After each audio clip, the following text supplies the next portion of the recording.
ओम श्री परमात्मने नमः। समर्थ रामदास स्वामी रचित मनोबोध श्रृंखला की यह 123वीं कड़ी।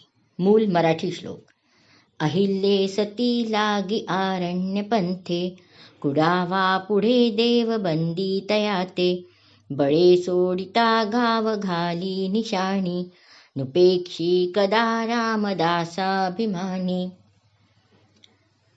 इन कुछ श्लोकों में समर्थ रामदास स्वामी अलग अलग उदाहरण देकर पुराण कथाओं से कुछ उदाहरण उन्होंने चुने हैं और वो बता के एक बात को बार बार अभी कह रहे हैं कि भगवान हमारी उपेक्षा कभी नहीं करते, भगवान अपने भक्तों की उपेक्षा कभी नहीं करते। इसका मतलब यही है कि अगर सच्चे दिल से हम कुछ काम करते रहें तो उसमें हमें सफलता मिलती ही है, मदद कहीं न कहीं से मिलती ही है।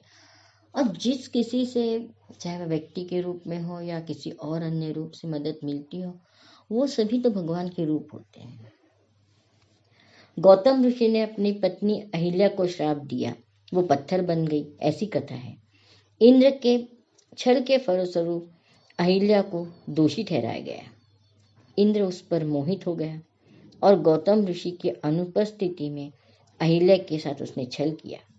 गौतम ऋषि ने अहिल्या को श्राप दिया कि वह पत्थर बन जाए, अर्थात वह पत्थर जैसे संवेदनाशील हो गई। संवेदनाशून्य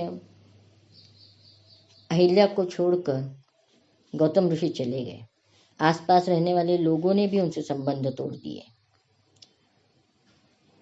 उसके बाद कई वर्षों बाद श्री राम जब उस स्थान पर आए, उन्हें सब परिस्थिति मालूम हुई तो उन्होंने लोगों को समझाया और उन्हें अहिल्या के साथ पुनः संबंध स्थापित करने के लिए प्रेरित किया, समाज के मुख्य प्रवाह में उसे लाया।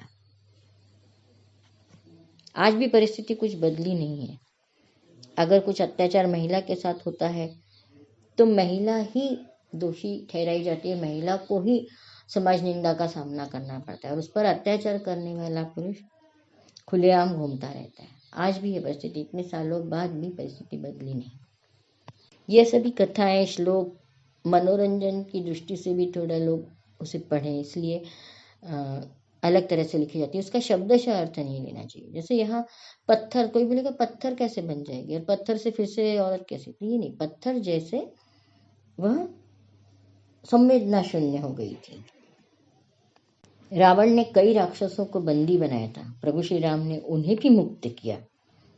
इन सभी बातों से समर्थ रामदास स्वामी हमें यही बताना चाहते हैं कि गलतियां सबसे होती है, परंतु गलतियों को माफ कर अपराधी को स्वयं को सुधारने का मौका दिया जाना चाहिए। यही बात तो किरण बेदी ने की थी। तिहाड़ जेल का रूपांतर एक सुधार गृह में किया, विपश्यना केंद्र खोला उन्होंने वहां पे। इन सभी कार्यों के लिए उन्हें मैग्सेसे पुरस्कार भी मिला। 2 आंखें 12 हाथ फिल्म में भी यही कहानी कही गई है। इसमें भी खूंखार 6 कैदी, जिनकी जवाबदारी एक जेलर पे आती है और वो जेलर उन्हें जेल से बाहर निकाल कर उनसे खेती करवाना, ये सब बातें, और मतलब उनको अपने पैरों पर खड़े कैसे हो सकेंगे, समाज उन्हें फिर से स्वीकार कैसे कर सकेगा, इस और वह कार्य करता है। कृष्णावतार में स्वयं भगवान कहते हैं कि परित्राणाय साधूनां विनाशाय च दुष्कृतां धर्म संस्थापनार्थम संभवामि युगे युगे। मैं हर युग में अलग अलग रूप में धर्म की स्थापना करने के लिए, साधुओं का संरक्षण करने के लिए जन्म लूंगा। रामायण काल में प्रभु रामचंद्र जी के रूप में उन्होंने जन्म लिया। विश्वामित्र परशुराम को वन्य जीवन की वास्तविकता दिखाने लिए अपने साथ ले गए। राजा जब तक प्रजा के बीच में स्वयं नहीं जाता तो प्रजा के वास्तविक दुख उन्हें कैसे पता लगेंगे।